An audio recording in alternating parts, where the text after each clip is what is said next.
ုံးမှန်ဂျိုးကအထိုင်ရှော့ကက်လေးပြတ်သွားရင်အလွယ်ကူဆုံးလဲနီလေးကိုကျွန်တော်နဲ့လိုက်ကြည့်ဗျာ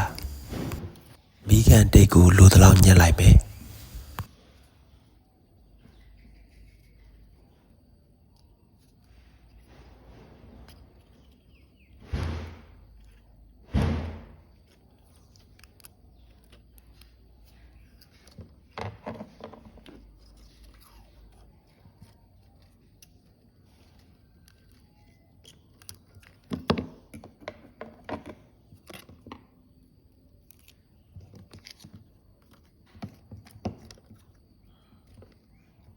မန်ဂျိုးကိုတေချာလေးထိမ့်ပြီးအောက်မှာကတ်လိုက်မယ်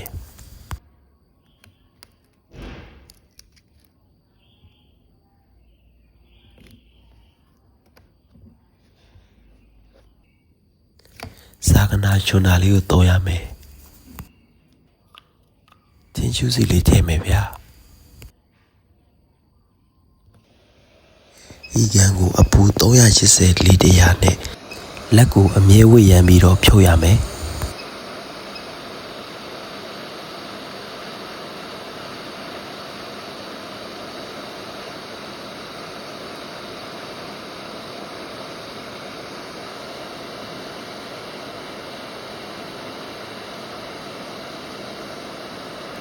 ခဲလေးပြော့လာပြီဆိုစာကနာလေးနဲ့အသားလေးထိုးလိုက်မယ်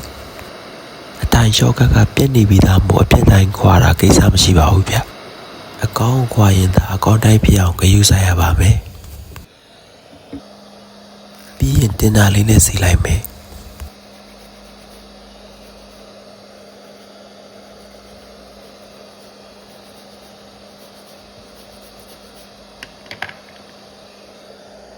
ကုန်းငုတ်လေးတစ်ခုကမပြောင်းဖြစ်သွားတယ်အပူလေးအနှဲငယ်ပေးပြီးပြန်ပေးပါမယ်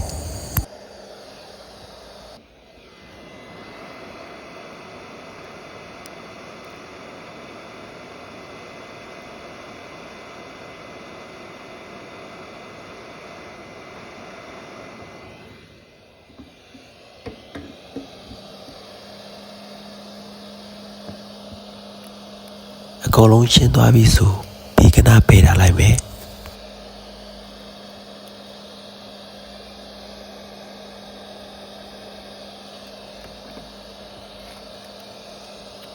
ပုံစံတူရှော့ကက်လေးကိုအကောင်းတိုင်းရအောင်ဖြုတ်ပါမယ်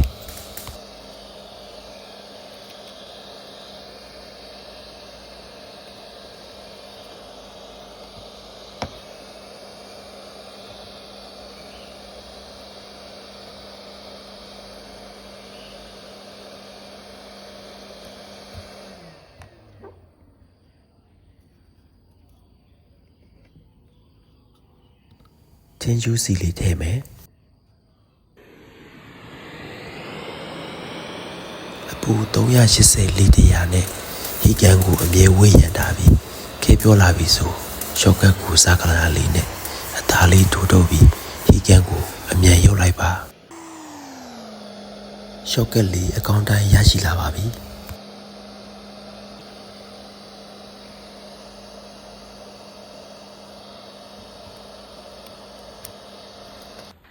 ရရှိလာတဲ့ရှော့ကတ်လေးကိုမှန်ယူဖို့မှာတန်ဖိုးတယူစီအရင်ထည့်မယ်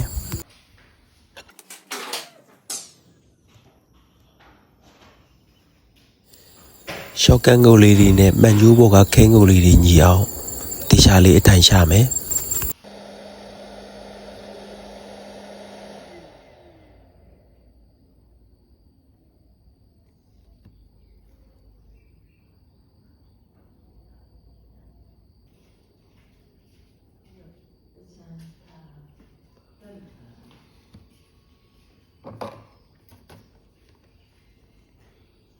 ငုတ်လေးတွေညီသွားပြီဆိုစာကနာနောက်ပင်လေးနဲ့ရှော့ကတ်ကိုအသားလေးထိမ့်ပြီး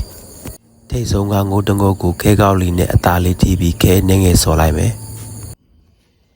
ဒါမှရှော့ကတ်လေးကိုဟီကန်နဲ့ဝေးတဲ့အခါမှာရွေးမသွားမှာပါ